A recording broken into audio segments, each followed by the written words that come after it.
সাধারণ সম্পাদক হিসেবে যাকে আমরা আমাদের মহানগর অন্তর্ভুক্ত করেছি, পরীক্ষিত নেতা, যুবলীগের পরীক্ষিত নেতা দেওয়ান কামরুল হাসান, যুগ্ম সাধারণ সম্পাদক নিয়োগ মহানগর আওয়ামী লীগ।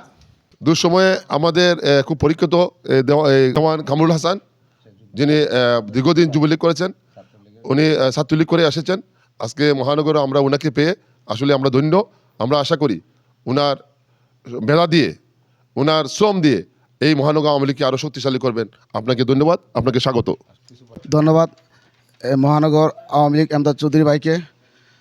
আজ 26শে মার্চ মহান স্বাধীনতা দিবস। আজকের এই স্বাধীনতা দিবসে আমি প্রথমে শ্রদ্ধার সাথে স্মরণ করছি সর্বকালের সর্বশ্রেষ্ঠ বাঙালি, বিশ্বনন্দিত গণমানুষের নেতা, জাতির পিতা বঙ্গবন্ধু শেখ মুজিবুর রহমানকে আমি শ্রদ্ধার সাথে স্মরণ করছি। 30 লক্ষ শহীদ, 2 লক্ষ মা বোন এবং সকল মুক্তিযোদ্ধাদেরকে, যাদের রক্তের বিনিময়ে আমরা মহান স্বাধীনতা অর্জন করেছি। সংগ্রামী ভাই ও বোনেরা, আজ আমরা এক কঠিন ক্রান্তিলগ্ন পার করতেছি। আপনারা জানেন, আজ যুক্তরাষ্ট্রের নিউ ইয়র্ক মহানগরে আমরা স্বাধীনতা দিবস উদযাপন করতেছি। দুঃখের সঙ্গে আজ বলতে হয়, সারা বাংলাদেশে আজ স্বাধীনতা দিবসকে পালন করতে পারতেছে না, জয় বাংলা স্লোগান দিতে পারতেছে না। আপনারা দেখেছেন গতকাল স্মৃতিসৌধে জয় বাংলা কিছু ছাত্ররা স্লোগান দিয়েছিল, তরুণরা, তখন তাদেরকে অ্যারেস্ট করা হয়েছে, তাদের উপরে ইট পাক্ষেপ নিক্ষেপণ করা হয়েছিল। তো আজ স্বাধীনতা বাংলাদেশে বিপন্ন।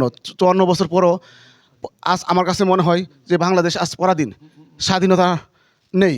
তাই আজ এই কঠিন মুহূর্তে আমাকে এমদাদ চৌধুরী এবং রফিকুর রহমান ভাই আমাকে যে যুগ্ম সাধারণ সম্পাদক হিসাবে করছে, আমি তাদেরকে প্রতি কৃতজ্ঞ এবং অভিনন্দন জানাই।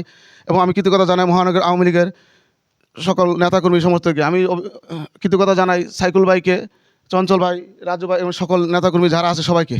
তাই আমি আজকের দিনে আমার আওয়ামী লীগের রাজনীতিতে আজকে আমার পদার্পণ, কারণ আমি ছাত্রলীগ করেছি 2002 সাল থেকে 2019 সাল পর্যন্ত। সাবেক যুগ্ম সাধারণ সম্পাদক সর্বশেষ যুক্তরাষ্ট্র ছাত্রলীগ এবং যুক্তরাষ্ট্র যুবলীগের সদস্য ছিলাম দীর্ঘ 6 বছর।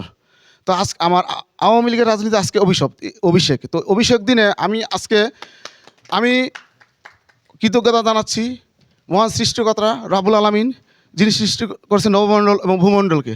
তারপর আমি স্মরণ করছি সর্বকালের সর্বশ্রেষ্ঠ বাঙালি, জাতির পিতা বঙ্গবন্ধু শেখ মুজিবুর রহমানকে। আর আমার মাননীয় প্রধানমন্ত্রী, গণতন্ত্রের মানুষ কন্যা, ওনার প্রতি আমি কৃতজ্ঞ। বাংলাদেশ আওয়ামী লীগের একজন আমি কর্মী হিসাবে ওনার অভিভূত হয়েছি, সেজন্য আমি ওনার প্রতি কৃতজ্ঞতা। তো আমি আমার জায়গা থেকে যে এই কঠিন মুহূর্তে দায়িত্ব পেয়েছি, আমি আমার সর্বোচ্চ চেষ্টা করব। আমি আমার দলের জন্য, মহানগর আওয়ামী লীগের জন্য, গণতন্ত্রের মানুষ করার, দেশরত্ন শেখ হাসিনার হাতকে শক্তিশালী করার জন্য, সেই কঠিন দুঃসময়ে দলকে ঐক্যবদ্ধ করে দলের পাশে থেকে আগামী দিনে আন্দোলন সংগ্রামে যে কোনো ত্যাগ স্বীকার করতে আমি আওয়ামী লীগের জন্য, গণতন্ত্রের মানুষ করা, দেশরত্ন শেখ হাসিনার জন্য যে কোনো ত্যাগ স্বীকার করতে প্রস্তুত। এই বলে আমি আমার বক্তব্য শেষ করছি। জয় বাংলা, জয় বঙ্গবন্ধু। আসলে